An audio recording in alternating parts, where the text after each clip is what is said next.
This is an ABC News special report. Good afternoon. I'm Diane Macedo. We're coming on the air because President Biden is about to receive a briefing on the unprecedented wildfire emergency in Southern California. The president is at the Santa Monica Fire Station today after speaking with Governor Gavin Newsom. The governor's also there by his side. And the images coming in from the region are just staggering. At least 4 major fires are now burning through Los Angeles County, with at least 2 people reported dead and many more injured. More than 70,000 people have been forced to evacuate, and more than 1,000 homes and structures have been lost in the Palisades fire alone. Winds gusting up to 100 miles per hour are not only fueling those fires, but also making them virtually impossible to fight in some areas. Emergency service there are being stretched to the absolute limit. The LAPD fire chief has talked about how difficult this challenge is. Let's listen in now to that briefing. This is not something that's a surprise to us in Southern California, and it was something that we were well prepared for. Based on those predictive conditions of wind gusts up to 100 miles an hour east pushing offshore, we began increasing our staffing, local, state, and federal agencies. Hundreds of firefighters began moving on Sunday afternoon from Northern California into Southern California. My local partners began upstaffing their own fire stations, helicopters, fire engines, hand crews, to be prepared for an incident like this that occurred. Those resources were pre-positioned in counties throughout Southern California for an event just like this. And on Tuesday morning, the Palisades fire began. I'd now like to introduce you to Chief Crowley, who can touch on the Palisades fire. Chief. Thank you. Thank you so much, Mr. President. I'm here just to provide you a brief on 3 significant fires that have occurred within the city of Los Angeles. With that, I'm going to be focusing on the Palisades fire. That fire broke out yesterday morning around 10:30. We did pre-deploy a number of resources.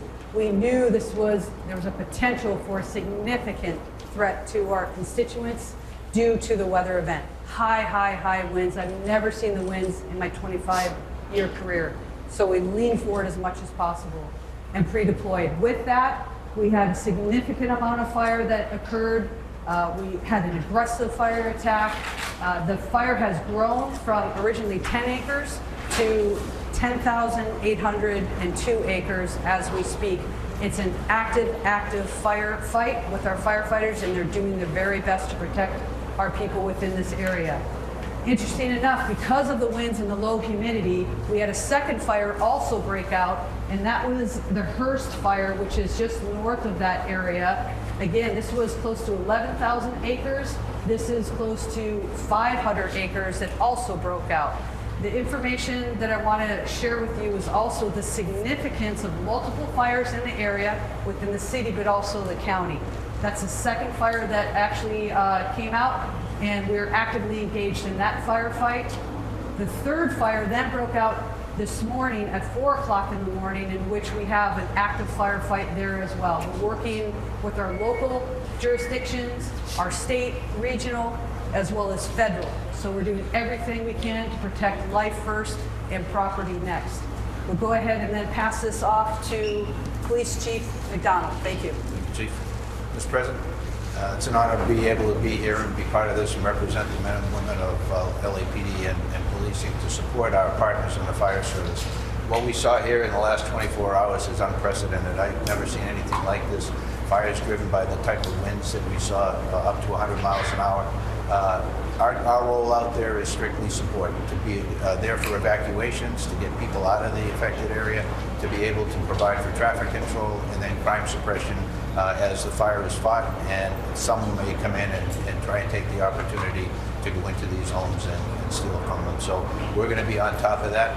I just want to say the relationship we enjoy here, in my case under the leadership of Mayor Bass, but all of our elected officials, is unlike, I think, anywhere else in the country. We are blessed to have the relationship between police and fire that we do here.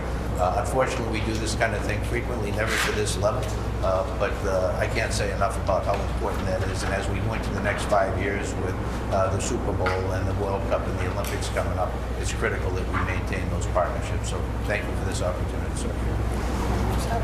Oh, sorry. Let me introduce my partner from the County Fire Department, Chief Tony Maloney.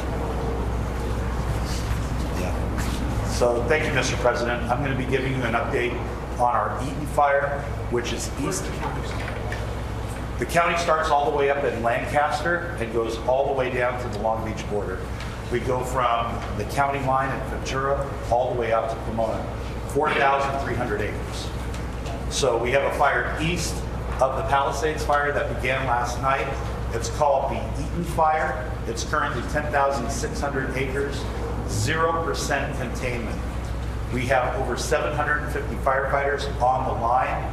Unfortunately, 2 people have lost their lives. Residents have lost their lives at the Eaton fire. It's impacting tens of thousands of homes, not only in the city of Pasadena, but also the county area of Altadena. And we're doing our very best. We just had our out-of-state resources arrive from Arizona at the Eaton fire to assist us. Last night, as the Region 1 coordinator, I contacted the Governor's Office of Emergency Services. We requested 250 additional engines into LA County with 1,000 personnel. We also are using our compacts with other states like Arizona, Nevada, Oregon, and Washington. Firefighters from those regions are on their way down to Los Angeles County right now to assist us. So thank you for your interest, thank you for your attention.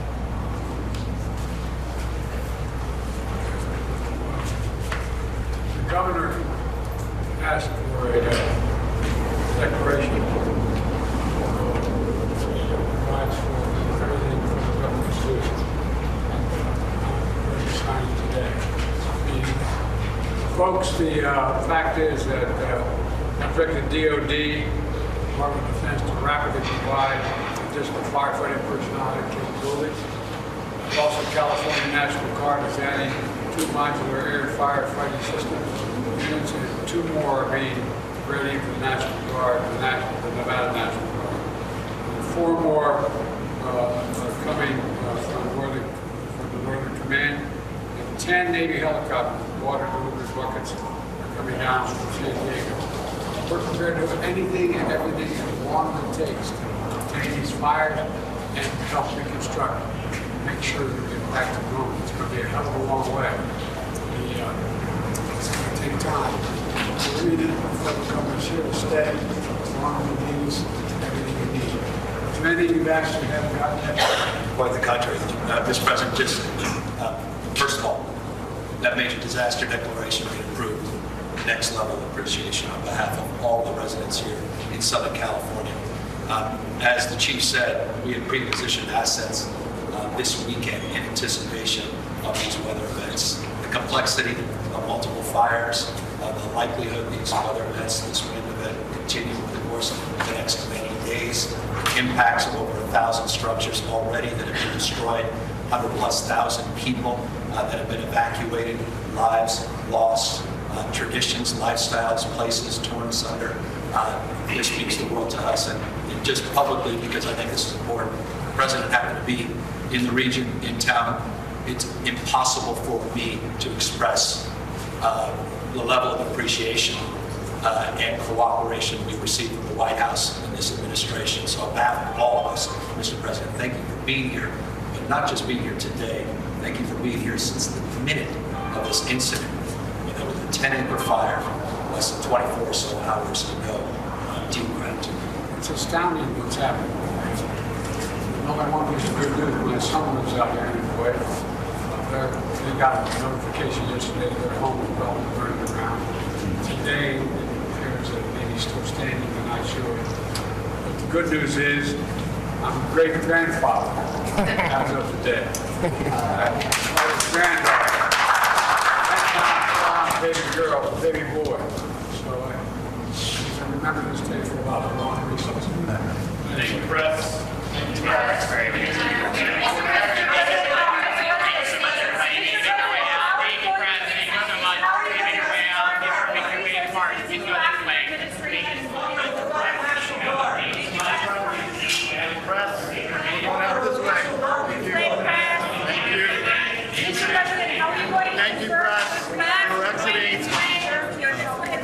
Walking out. Thank you, President. Thank you, Adam. Right there.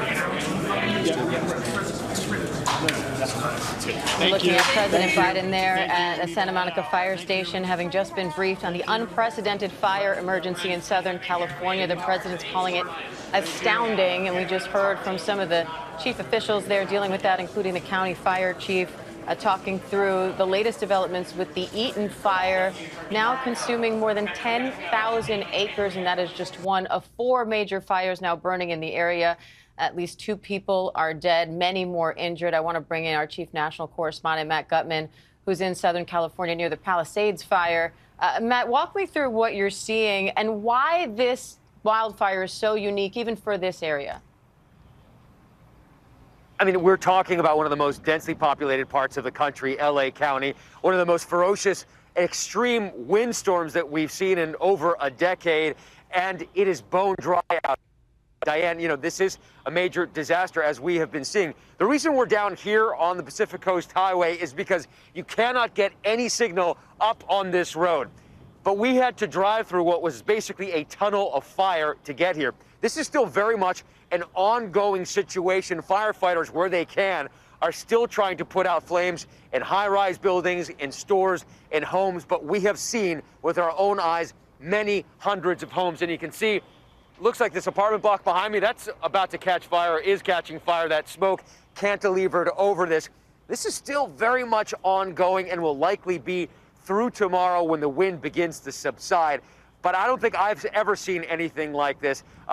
So densely packed is the destruction in the Pacific Palisades.